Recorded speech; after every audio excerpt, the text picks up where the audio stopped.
Señor,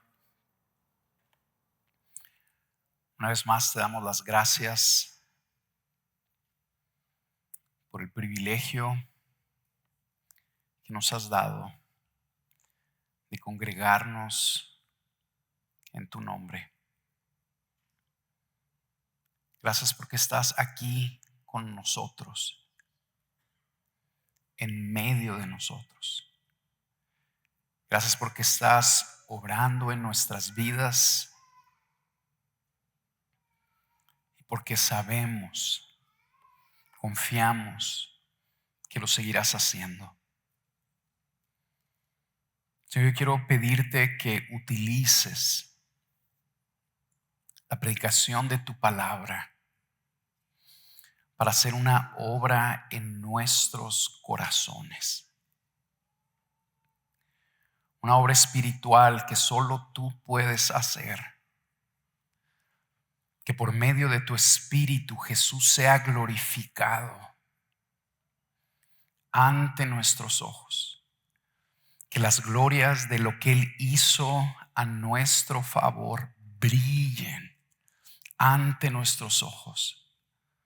De manera que nuestro corazón sea afectado de una manera profunda para que crezca o se fortalezca el gozo en nosotros.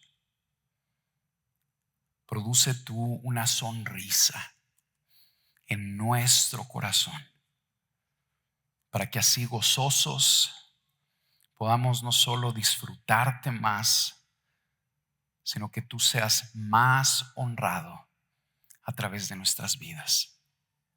Por Jesús. Amén. Amén y amén.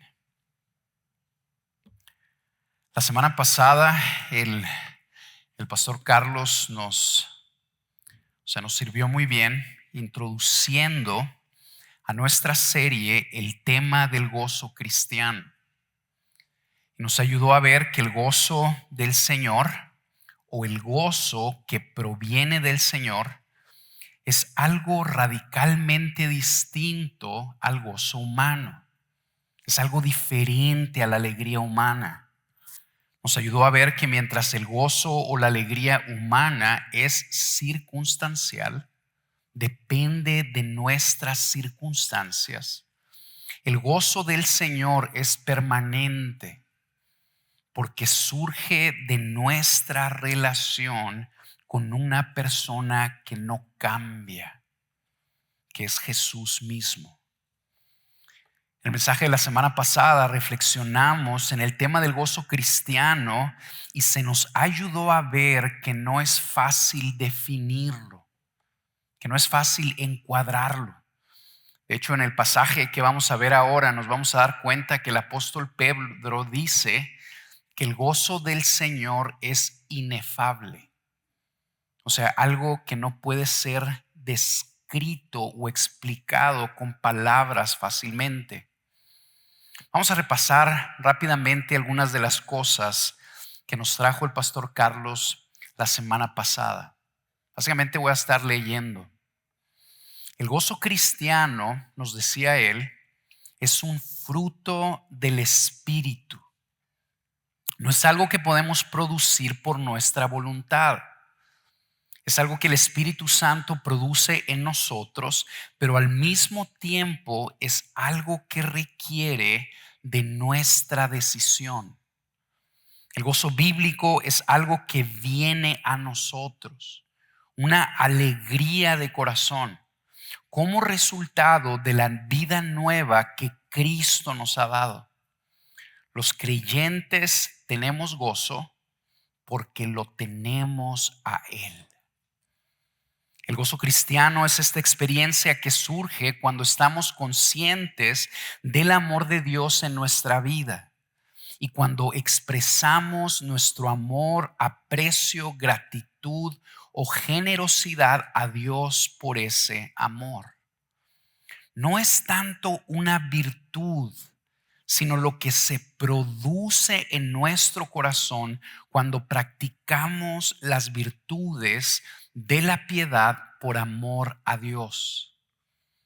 El gozo es mucho mayor que la felicidad humana. Es un estado constante.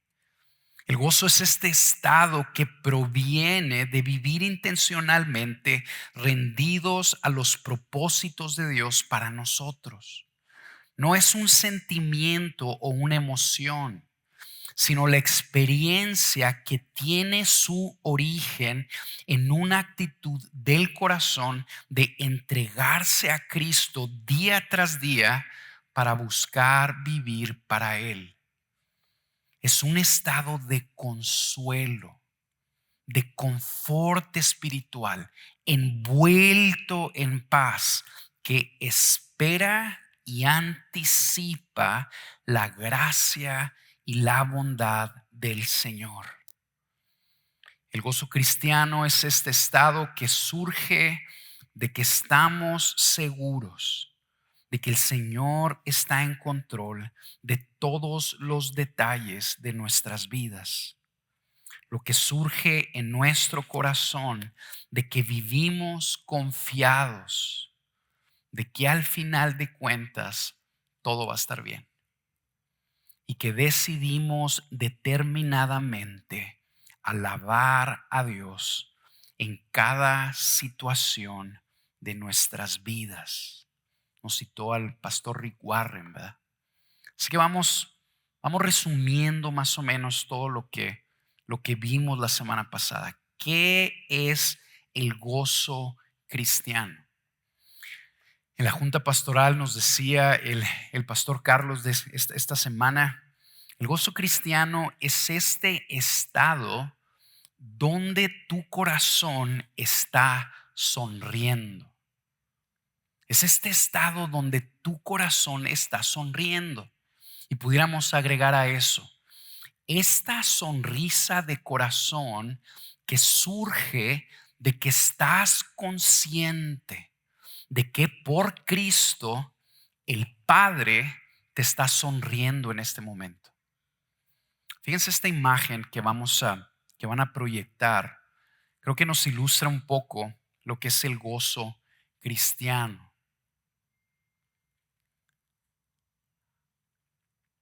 ¿Qué es el gozo cristiano? Básicamente es esta sonrisa del corazón. Esta sonrisa del corazón que está en nosotros, que surge de que estamos conscientes de que el Padre nos está sonriendo, de que el Padre nos ve con agrado, de que está con nosotros, de que el Padre está de nuestro lado, de que nos aprueba, nos acepta, nos ama y que nos asegura que al final de cuentas todo va a estar bien. El día de hoy lo que vamos a hacer es que vamos a ver otro mensaje acerca del gozo cristiano con el propósito de que sigamos aprendiendo acerca de este deseable y dulce fruto del Espíritu. Si meditamos bien, vamos a concluir que hay pocas cosas que pueden ser más benéficas y más deseables, que tú y yo aprendamos el secreto para vivir sonrientes y llenos de gozo durante nuestro peregrinaje en este mundo. ¿A poco no? ¿A poco no hay pocas cosas más deseables que esas? Que tú y yo podamos vivir sonrientes y contentos y gozosos mientras seguimos a Jesús en este mundo. Bueno, el objetivo del mensaje del día de hoy es ayudarnos en esa finalidad. El título del mensaje es Creciendo en gozo. Y vamos a ver en Primera de Pedro, capítulo 1, de los versículos 3 al 9, que crecerá el gozo en nuestro corazón conforme tú y yo vivamos contemplando por fe la valiosa herencia que está reservada para nosotros en el cielo. Leo la palabra de Dios. Primera de Pedro, capítulo 1, del 3 al 9. Bendito sea el Dios y Padre de nuestro Señor Jesucristo, quien según su gran misericordia nos ha hecho nacer de nuevo a una esperanza viva, mediante la resurrección de Jesucristo de entre los muertos, para obtener una herencia incorruptible, inmaculada y que no se marchitará, reservada en los cielos para ustedes. Mediante la fe, ustedes son protegidos por el poder de Dios para la salvación que está preparada para ser revelada en el último tiempo, en lo cual ustedes se regocijan grandemente, aunque ahora, por un poco de tiempo, si es necesario, sean afligidos con diversas pruebas, para que la prueba de la fe de ustedes, más preciosa que el oro que perece, aunque probado por fuego, sea hallada, que resulta en alabanza, gloria y honor en la revelación de Jesucristo, a quien sin haber visto ustedes lo aman, y a quien ahora ven, y quien ahora no ven, pero creen en él, y se regocijan grandemente con gozo inefable y lleno de gloria, obteniendo como resultado de su fe la salvación de sus almas. Vamos a ver dos cosas el día de hoy solamente. Vamos a meditar juntos en el mensaje que Dios nos ha dejado en este pasaje. Y luego vamos a analizar cómo ese mensaje nos ayuda o nos enseña cómo podemos nosotros crecer en gozo. Necesito empezar por aquí. En esta epístola de Primera de Pedro, el apóstol se está dirigiendo a una iglesia que está esparcida en la antigua Asia Menor, hoy Turquía y sus alrededores. Esta iglesia estaba siendo perseguida por su fe en Cristo. Y lo que Pedro hace es que los exhorta a permanecer fieles al Señor delante de burlas, violencia, despojo, amenazas y hasta peligro de muerte.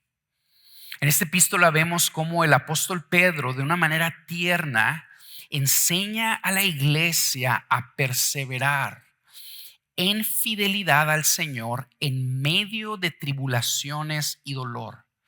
Y lo hace animándolos a quitar sus ojos de este mundo. Lo hace animándolos a quitar sus ojos de las circunstancias y a básicamente poner sus ojos más arriba, a fijar su mirada por encima de este mundo o más allá de este mundo y a colocarla fijamente en el cielo, en la salvación futura que todo creyente disfrutará cuando Jesús regrese por nosotros y se manifieste como Rey y Señor de todo. Básicamente nos vamos a dar cuenta que en esta epístola Pedro anima a la iglesia a disfrutar con anticipación su salvación futura, ya que cuando como creyentes colocamos fijamente nuestra mirada en el cielo, empieza a surgir en nosotros una delicia de lo que nos está esperando. Y esa delicia empieza a alimentar el gozo en nuestro corazón, empieza a fortalecerlo. Y ese gozo que empezamos a experimentar porque estamos viendo el futuro glorioso que nos espera, nos capacita para perseverar en fidelidad en medio de la adversidad y el dolor. Es bien bonito ver cómo en este pasaje, ahí en el versículo 3, Pedro empieza bendiciendo al Señor y lo hace llamándolo el Dios y el Padre de nuestro Señor Jesucristo. Y luego nos da la razón por la cual es movido a bendecirlo. Básicamente nos dice: bendito sea el Dios y Padre de nuestro Señor Jesucristo, quien por su gran misericordia ha hecho una obra poderosa y maravillosa en todos los creyentes. ¿Cuál es esta obra? Nos ha hecho nacer de nuevo por medio de la resurrección de Jesucristo de entre los muertos. Piensa en esto conmigo. Tú que has puesto tu fe en Cristo, has sido tratado por parte de Dios el Padre con gran misericordia. Tú y yo hemos probado la misericordia de Dios. Él obró en nuestras vidas y nos hizo nacer de nuevo por medio del poder de la resurrección que operó en Jesús, levantándolo de entre los muertos. Cuando Jesús venció la muerte y resucitó al tercer día, el poder de la vida eterna como que invadió este mundo. Invadió este mundo de tinieblas y de muerte. Y ese poder sigue obrando hasta el día de hoy. Ese poder está resucitando, levantando a cada una de las personas que el Señor escogió de antemano para salvación. Ese es el poder que el Señor derramó sobre tu vida, que te levantó a ti y transformó tu vida también. Recuerda conmigo que nosotros estamos en Cristo, no por algo que hicimos. Tú y yo estamos aquí no porque encontramos un camino mejor, más saludable y más sabio. Tú y yo estamos unidos a su Hijo porque Él nos escogió a nosotros para Él. Tú y yo estamos en Cristo porque el Padre tomó la decisión de tomarnos para Él mismo y nos hizo nacer de nuevo.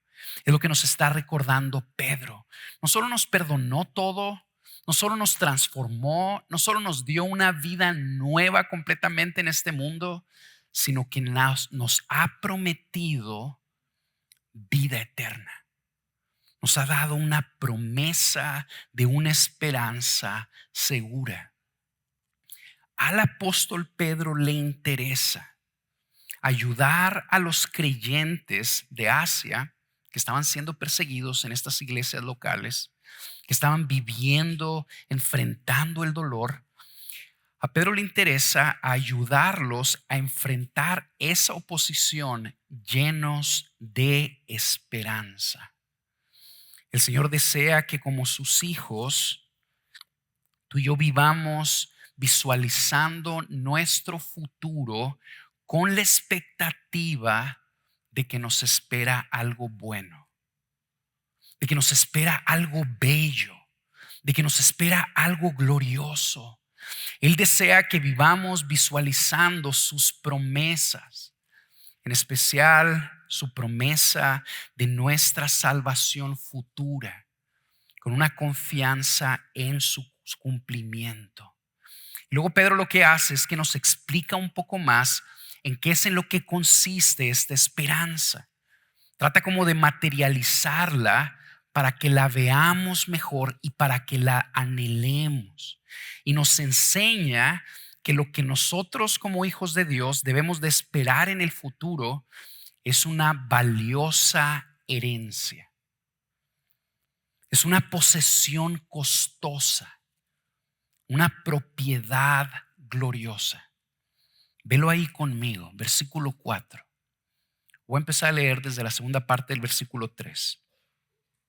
Nos ha hecho nacer de nuevo a una esperanza viva, mediante la resurrección de Jesucristo de entre los muertos, para obtener una herencia incorruptible, inmaculada, que no se marchitará, reservada en los cielos para ustedes. Todo hijo de Dios recibirá en el día final una herencia de parte de su Padre celestial. Un tesoro incorruptible, es decir, que no puede corromperse o que no puede verse afectado por nada. Una herencia inmaculada, es decir, una herencia pura, santa, que proviene de la mano de un Dios santo. Un tesoro que no se marchitará, que no pierde su belleza, su excelencia, su calidad. Eso nos ayuda a ver que el futuro de los hijos de Dios será brillante. El futuro de los hijos de Dios será glorioso. El futuro de los hijos de Dios será grandioso. Vamos a tratar de agarrarlo un poquito. Tu futuro será brillante. Tu futuro será glorioso, ya que en el día final vas a recibir de la mano de tu Padre celestial una herencia que será solo tuya, que nadie te podrá afectar, que nadie te podrá quitar. De hecho, el pasaje nos está diciendo que esta herencia ya está preparada para nosotros, que ya está reservada para nosotros. Básicamente que tiene nuestro nombre. Es una herencia reservada que tiene nuestro nombre y que tú y yo la vamos a recibir directamente del Padre, quien con una sonrisa nos va a dar la bienvenida en el cielo. Eso es lo que Pedro nos está diciendo. Esta herencia es la gran salvación que Cristo compró para nosotros en la cruz. Esta herencia es la vida eterna, la vida plena, perfecta, con Dios en su reino. Es la vida que juntos todos los hijos de Dios vamos a disfrutar en la ciudad celestial. Una ciudad que es descrita en la Biblia con calles de oro. Una ciudad cuyo arquitecto y constructor es Dios, como nos dice el libro de los Hebreos. Una herencia, una salvación que vamos a disfrutar por toda la eternidad. Es lo que vemos en el siguiente versículo. Mediante la fe ustedes son protegidos por el poder de Dios para la salvación que está preparada para ser revelada en el último tiempo. Mira, esta salvación grande, trascendente, es más gloriosa de lo que nos podemos imaginar. Inclusive el apóstol Pablo nos describe en el libro de Corintios que cosas que ojo no ha visto ni oído ha escuchado son las que Dios ha preparado para los que le aman. Esta salvación que ya está anunciada en las Escrituras, que en cierta manera es descrita o ilustrada en las Escrituras, al final de cuentas, cuando lleguemos al último día, nos vamos a dar cuenta que va a ser más gloriosa de lo que esperábamos, que va a ser mucho más hermosa. ¿Por qué? Porque será revelada por fin en el último tiempo. Ha sido anunciada, pero en el último día va a ser revelada esa salvación. Y tú y yo vamos a verla y nos vamos a dar cuenta que va a superar por mucho nuestras expectativas. Ahora, esta salvación que se nos ha prometido no solo es grande y hermosa, sino también es segura.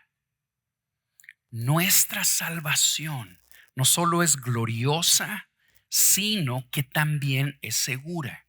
Piénsalo en estos términos: nadie te la puede quitar. Si tú estás en Cristo, nadie te puede quitar tu salvación. Si tú estás en Cristo, tú eres salvo y tú serás salvo. Eres salvo el día de hoy y serás salvo en el último día. Serás salvo de la ira de Dios que va a destruir este mundo y vas a ser introducido en la ciudad celestial, donde recibirás de la mano de tu Padre esa vida gloriosa que Él ha preparado para ti.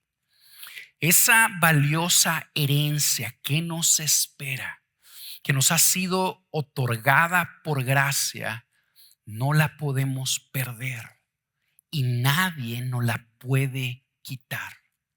No puedes hacer nada para perderla y no hay nada que pueda hacer alguien para dañarla o para quitártela.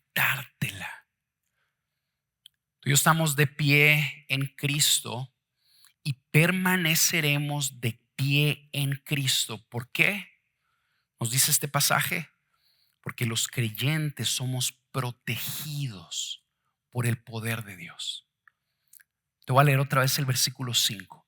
Mediante la fe, ustedes y yo simple y sencillamente hemos puesto nuestra confianza en Jesús. Mediante la fe, ustedes son protegidos por el poder de Dios para la salvación que está preparada para ser revelada en el último tiempo. En pocas palabras, el poder de Dios nos está guardando. El poder de Dios nos está protegiendo y nos va a proteger desde aquí hasta el final para llevarnos a la salvación futura, a que tú y yo recibamos de su mano la gloriosa herencia que nos espera. Estas cosas eran las que los cristianos perseguidos en Asia estaban viendo. Nuestros hermanos allá en Asia Menor que estaban siendo perseguidos estaban viendo esas cosas y Pedro los anima a perseverar viéndolas, ya que si ellos ponían sus ojos en la herencia que les esperaba, en esa segura salvación que tenían y que nadie les podía quitar, ese deleite producía gozo en sus corazones. Quiero que lo veas conmigo. Voy a leer desde el versículo 5 otra vez. Mediante la fe, ustedes son protegidos por el poder de Dios para la salvación que está preparada para ser revelada en el último tiempo, en lo cual ustedes se regocijan grandemente. ¿Cómo le hacían estos creyentes para regocijarse? Ellos estaban viendo algo. ¿Qué era lo que estaban viendo? Estaban viendo esa herencia que les esperaba. Estaban viendo la salvación futura.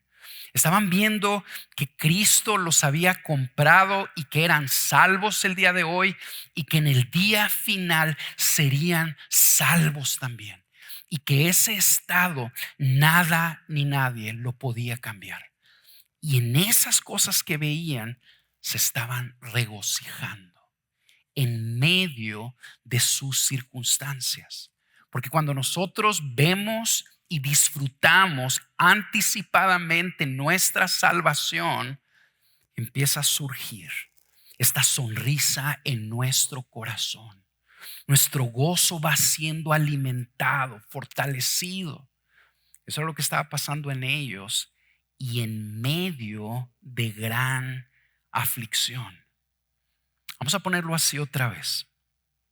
El gozo cristiano crece potentemente en nuestros corazones conforme tú y yo vivimos contemplando por fe la herencia futura que nos espera en el cielo. Conforme tú y yo vivimos contemplando por la fe nuestra salvación futura, esa visión fortalece y alimenta el gozo en nuestro corazón. Los cristianos en Asia Menor estaban gozándose en eso y después de que Pedro los anima a perseverar en ello, los ayuda a ver cómo las pruebas que estaban experimentando estaban cumpliendo precisamente ese propósito. Los ayuda a ver cómo el que ellos vieran esa salvación futura los ayudaba a entender el propósito de la aflicción en sus vidas.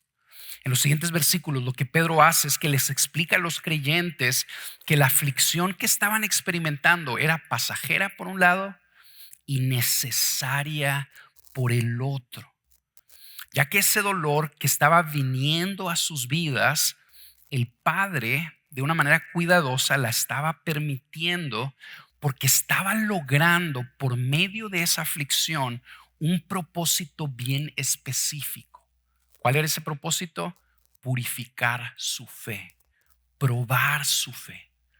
Aquí el Espíritu Santo, por medio de Pedro, nos ayuda a ver que las aflicciones temporales y necesarias están logrando algo en nuestro corazón. ¿Qué es lo que están haciendo? Están purificando nuestra fe. Están sacando a relucir nuestra fe. Las pruebas examinan nuestra fe, nos muestran su valor, nos muestran cuánta firmeza hay en nuestra fe y la purifican. Pedro nos dice que así como el oro es probado por medio del fuego, el fuego prueba la genuinidad del oro, pero no solo la prueba, sino que el fuego también lo purifica.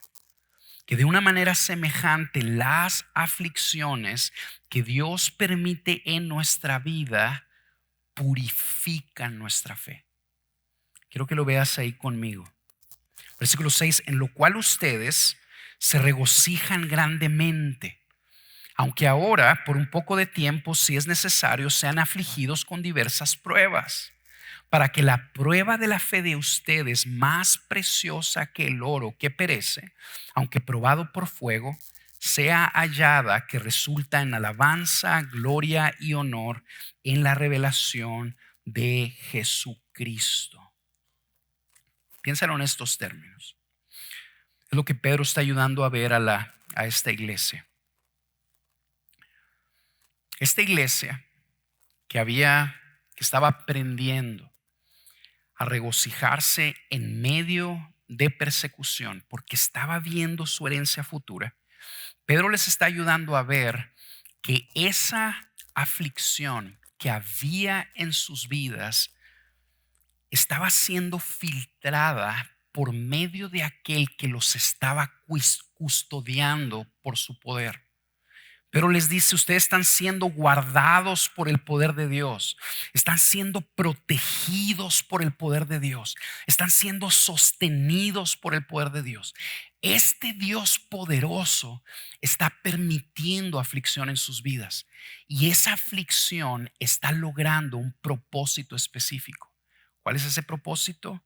Está fortaleciendo, purificando, afirmando tu fe.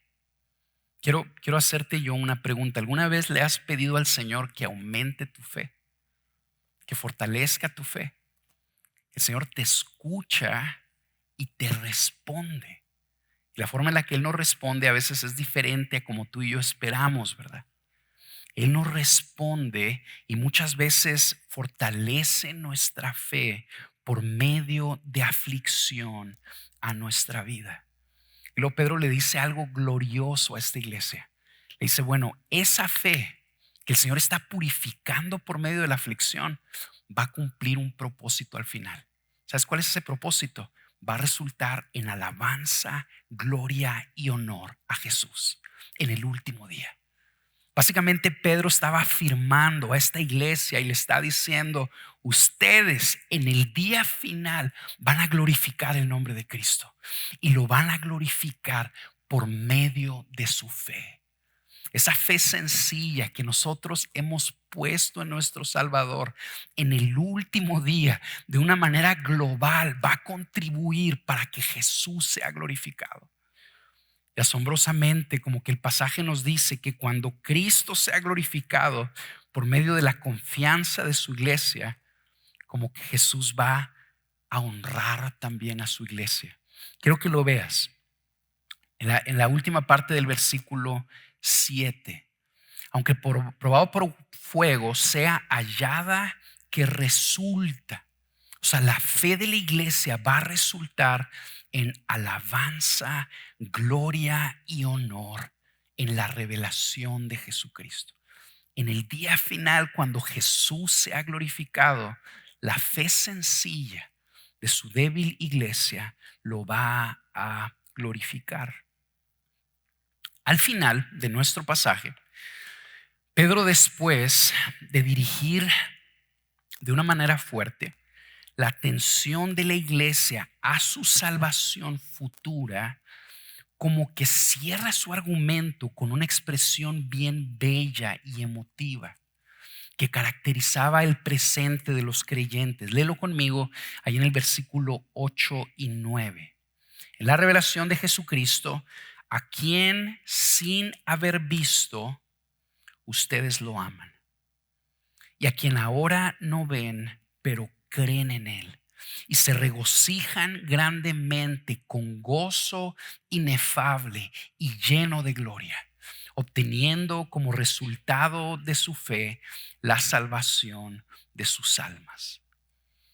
El gozo del Señor es un fruto dulce, es un fruto lleno de gloria.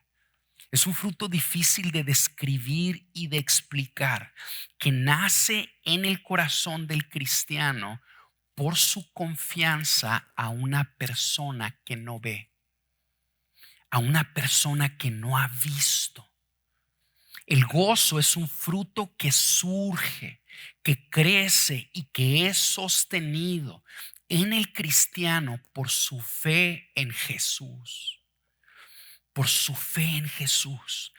Una persona gozosa es aquella persona que vive confiando y esperando en Jesús. Una persona gozosa es aquella que vive confiando y esperando el bien de la mano de Jesús. Este pasaje nos ayuda a ver que nosotros los cristianos tenemos una esperanza. No solo es una esperanza de salvación segura, sino que es una esperanza viva. Es una esperanza viva. Porque es una esperanza que nace de una persona que prometió salvarnos y llevarnos a su reino. Es una persona que está viva el día de hoy. Cristo está vivo y Él prometió salvarnos. Por lo tanto, nosotros esperamos en alguien que tiene la capacidad de cumplir con sus promesas. Vamos a ponerlo en estos términos. Jesús es nuestra esperanza. Jesús es nuestra esperanza. El amor de Jesús, la sonrisa de Jesús, la gracia de Jesús es nuestra esperanza viva. Nosotros estamos el día de hoy caminando rumbo a la ciudad celestial en medio de un mundo donde hay aflicción y tenemos nuestros ojos puestos en una persona viva, poderosa, que es capaz de salvarnos, que es capaz de cumplir su propósito en nuestras vidas. Jesús es nuestra valiosa herencia, hermanos. Jesús es nuestra valiosa herencia. Lo que tú y yo recibiremos en el último día, esa herencia que no se puede corromper, que no se va a marchitar, esa herencia pura es Jesús mismo. Esa vida que nosotros tendremos gloriosa en el último día será hermosa porque vamos a vivir con Él. Porque vamos a estar día a día con Él, disfrutando su amor de una manera directa y sin interrupciones. Y si Jesús está con nosotros, hermanos, ¿qué más podemos necesitar? Como decíamos ahorita en la canción, Jesús, tú eres todo lo que necesito. Esa es la verdad.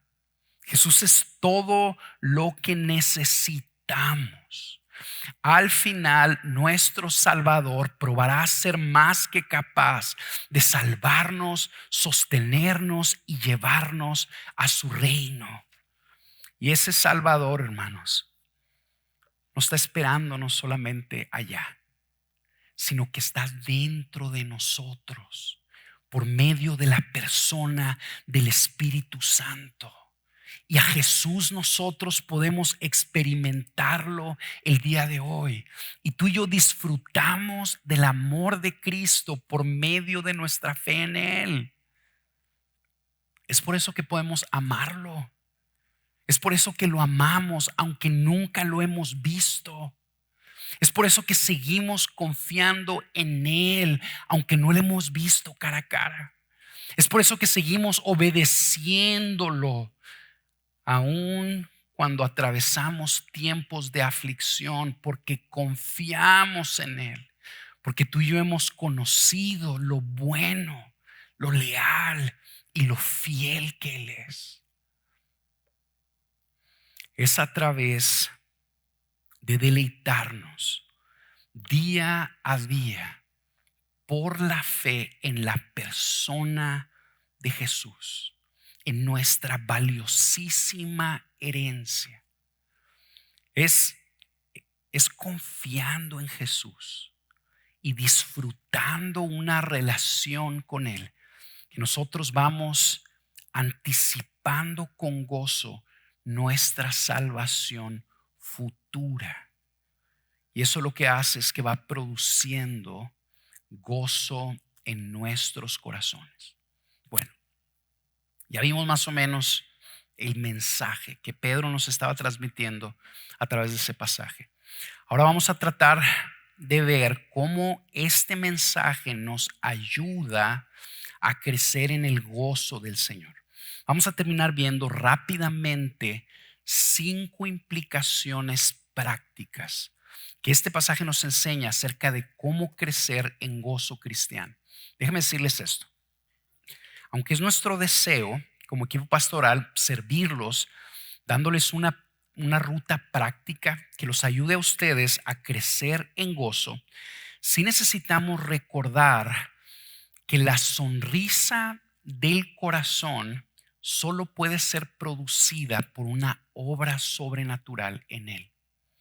Es el Espíritu Santo el que produce gozo en nuestras vidas. Nos dice el libro de los Salmos que el gozo del Señor lo produce Él en nosotros. Es una expresión bien hermosa donde dice el salmista: has cambiado mi lamento ¿en qué? En danza o en baile, ¿verdad? ¿Quién cambió el lamento en baile? El Señor. Es el Señor el que hace la obra. Él es el que produce esta sonrisa en nuestro corazón. Pero al mismo tiempo, el gozo crece en nosotros conforme tú y yo decidimos regocijarnos.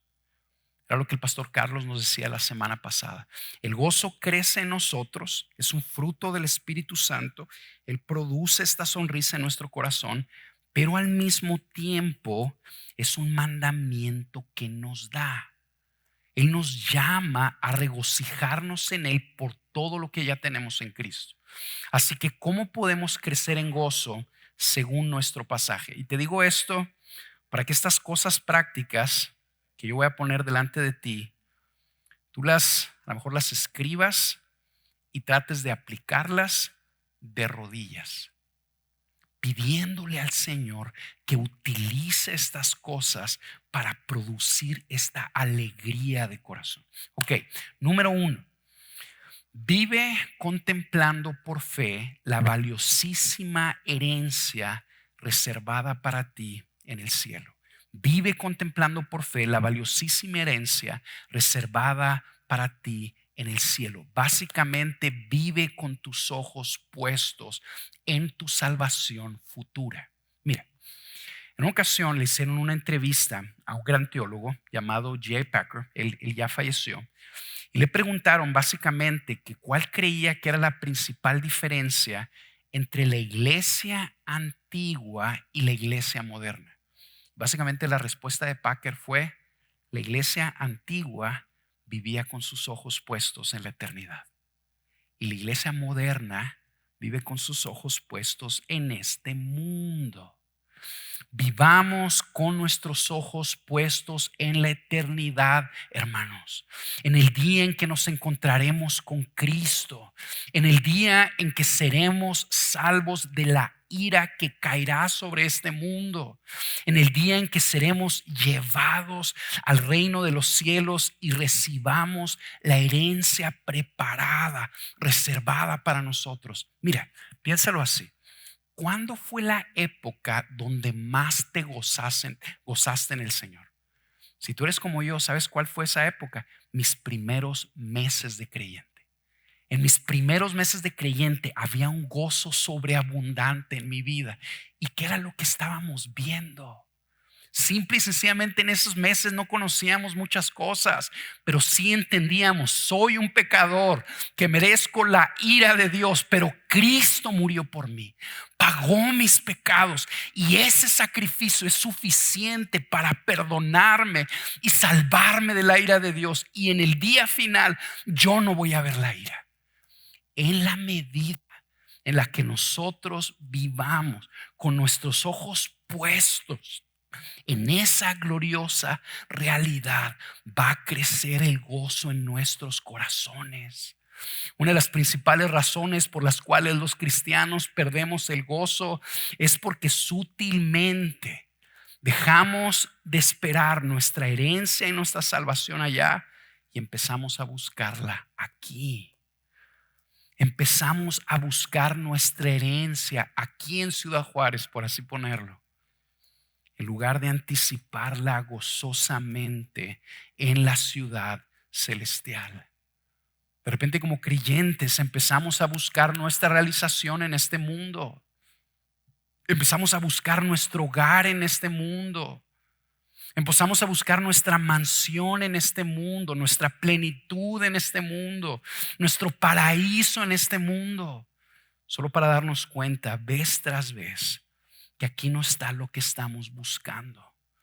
Y que todo lo que este mundo nos ofrece a la larga no satisface. Jesús vino a este mundo, hermanos, lleno de maldición y de pecado, y murió en una cruz para salvarnos de este mundo, para sacarnos de este mundo y llevarnos a su reino. Nuestra salvación no es aquí. Nuestra salvación es allá. Vino a salvarnos para llevarnos a la ciudad celestial. Si no hay gozo en tu corazón, yo te animo a que analices qué es lo que estás esperando. ¿Cuál es tu esperanza? Medita conmigo, ¿qué estás esperando que suceda en tu vida? Si tú estás esperando tu salvación aquí, en tu realizarte aquí, en tu encontrar tu plenitud aquí, claro que no va a haber gozo en tu corazón. Pero conforme tú y yo entendemos, mi salvación es allá. Está preparada una herencia para mí allá. Cuando tú y yo quitamos nuestros ojos de este mundo y los ponemos en el cielo, eso empieza a avivar, a alimentar el gozo en nuestro corazón. Número 2, pon tu esperanza completamente en la gracia y en la bondad del Señor que se te traerá cuando Jesús sea manifestado en el último día. El gozo, recuerda conmigo, es el fruto de la fe. El gozo es el fruto de la fe. Era lo que decía Juan Calvino. Los creyentes a los que esta epístola estaba dirigida se gozaban en medio de las aflicciones porque de una manera sencilla creían en Jesús.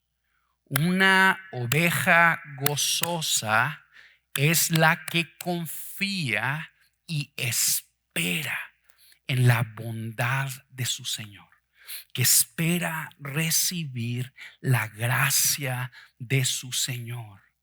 Regocijémonos en la seguridad de nuestra salvación.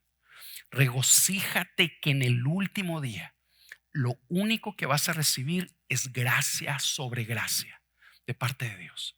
Regocíjate en esa realidad. Y lo único que va a pasar Es conforme tú y yo aprendemos a gozarnos, a ver esa imagen de gracia final, lo que va a pasar es que esa imagen va a empezar a influir nuestro presente. Va a empezar a afectar la forma en la que nosotros vemos nuestro presente. ¿Sabes qué va a pasar? Nos va a llevar, nos va a empujar a que tú y yo esperemos la gracia y la bondad de Dios en cada circunstancia en la que estamos enfrentando. Otra vez, Pedro nos está diciendo que veamos nuestra herencia, que nos regocijemos en la seguridad de nuestra salvación. Conforme nosotros aprendemos a darnos cuenta y a regocijarnos que lo único que veremos el último día por el sacrificio perfecto de Jesús es gracia sobre gracia, esa imagen gloriosa, ese futuro brillante que nos espera va a influir cómo interpretamos nuestro presente. Y lo único que va a pasar es que tú y yo vamos a aprender a esperar la gracia y la bondad de Dios en cada circunstancia que enfrentemos en este mundo. Y si tú vives esperando la bondad de Dios, ¿sabes qué va a pasar? Va a crecer el gozo. Si tú atraviesas cada situación de tu vida esperando la bondad de Dios, va a crecer el gozo en ti. El gozo crece cuando tenemos una buena expectativa de nuestro futuro. El gozo crece cuando vemos nuestro futuro brillante en lugar de ver nuestro futuro oscuro. Número 3, bien rápidamente. Aprende a regocijarte en lo que el Señor ha hecho por ti y no en lo que te permite a ti hacer por Él. Mira, es bien interesante que Pedro le está recordando y enseñando a esta iglesia que ellos se están gozando, ellos se están regocijando no por lo que están haciendo por Jesús, sino porque están meditando en lo que Cristo hizo por ellos. Están regocijándose porque están contemplando, viendo las bondades recibidas por parte del Señor. Esta iglesia estaba aprendiendo a gozarse por la cruz, porque por ese sacrificio perfecto habían sido salvos y serían salvos. Cuando yo estaba meditando en esto, se me vino a la mente una ocasión donde Jesús estaba con sus discípulos y los envió a predicar el evangelio y les dio poder para echar fuera demonios y sanar enfermos. Y vuelven los discípulos bien emocionados. Y le dicen al Señor: Señor, hasta los demonios se nos sujetaban en tu nombre. Fíjense lo que les dice Jesús en Lucas 10:20. No se regocijen en esto, de que los espíritus se les sometan, sino regocíjense de que sus nombres están escritos en los cielos. Vamos a ponerlo así. El Señor ha decidido una parte para cada uno de nosotros en este mundo, una función específica que Él nos ha asignado para que tú y yo lo sirvamos en este mundo. Él nos dio un lugar en nuestra familia, en nuestra sociedad, en nuestro campo laboral. Nosotros necesitamos aprender a regocijarnos no en lo que tú y yo estamos haciendo por Dios, no en la relevancia de nuestra función, no en lo extraordinario de nuestra vida, sino la obra extraordinaria que Él hizo por nosotros. Tú y yo nos gozamos cuando aprendemos a ver que por Jesús nuestros nombres están escritos en los cielos. Nuestros nombres están escritos en los cielos. Cuando tú y yo aprendemos a vivir a la luz de esa realidad, hay un gozo constante en nuestro corazón. ¿Por qué? Porque nadie puede borrar nuestro nombre de ahí arriba. Jesús lo escribió con su sangre. Nadie puede borrar nuestro nombre de allá arriba. Y por lo tanto podemos vivir gozándonos continuamente. Número 4. Bendice al Señor en cada circunstancia y cultiva una vida de gratitud. En nuestro pasaje vimos que Pedro empezó bendiciendo al Señor.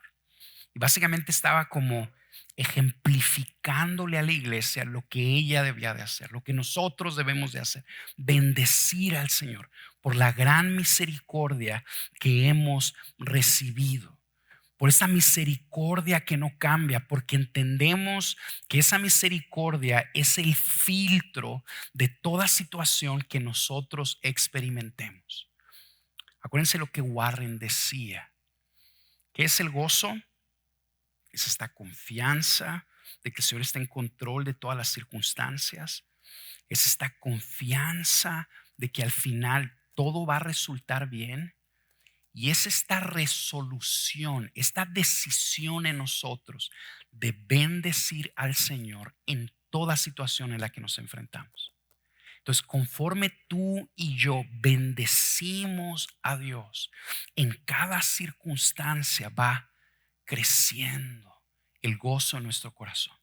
Conforme nosotros cultivamos una vida de gratitud, va creciendo el gozo en nuestro corazón. La semana pasada veíamos que la gratitud está ligada de una manera intrínseca al gozo. Conforme tú y yo aprendemos a darle gracias al Señor en todo y por todo. Señor, gracias porque mi nombre está escrito en los cielos. Señor, gracias porque me espera una herencia hermosa, inmarchitable, pura, que nadie puede destruir allá en el cielo. Gracias porque me escogiste a mí para ti. Gracias.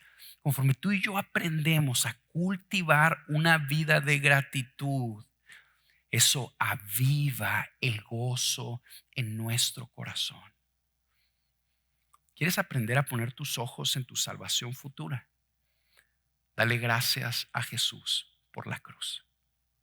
Dale gracias a Jesús continuamente por lo que hizo por ti, que te salvó de la destrucción que vendrá en el último día y te llevará a su reino. Cultivemos una vida de gratitud. Número 5, y con esto terminamos. Contempla fijamente las excelencias de Jesús en las Escrituras. Mira, si tú y yo caemos en cuenta que nuestra herencia esencialmente es Jesús, que nuestra plenitud futura es vivir con Jesús, eso nos ayuda a concluir que en la medida en que tú y yo disfrutemos el día de hoy una relación personal con Jesús, donde veamos a través de las sagradas escrituras sus excelencias, eso acrecentará el gozo en nuestro corazón. Mira, en una ocasión le preguntaron a John Piper que cómo le hacíamos para crecer en gozo. Aquellos de ustedes que conocen a John Piper, o sea, podrán saber que el gozo cristiano es una de las pasiones de su vida. Fíjate lo que él respondió: nosotros crecemos en gozo conforme clamamos, conforme le pedimos al Espíritu Santo que nos muestre las excelencias de Cristo en las Escrituras, conforme nos permite ver a Jesús, conforme nos permite contemplar y disfrutar su amor. Conforme tú y yo estamos deleitándonos en esa relación personal con Jesús, ¿sabes qué es lo que sucede? Empieza a crecer el gozo en nuestro corazón. Fíjate cómo empezamos. ¿Qué es el gozo cristiano? Es esta sonrisa del corazón. Esta sonrisa del corazón que surge conforme nosotros vemos la sonrisa en el rostro del Señor. Conforme tú veas la gloria de Cristo, ¿sabes qué va a pasar? Vas a estar viendo su sonrisa. Vas a estar viendo su amor por ti. Vas a estar viendo su gracia, vas a estar viendo su lealtad, vas a estar viendo su fidelidad, vas a estar viendo su hermosura. Y lo único que va a suceder es que esa sonrisa, ese amor que Jesús tiene por ti, va a ir produciendo cada vez más una sonrisa en nuestro corazón. Amén. Vamos a orar.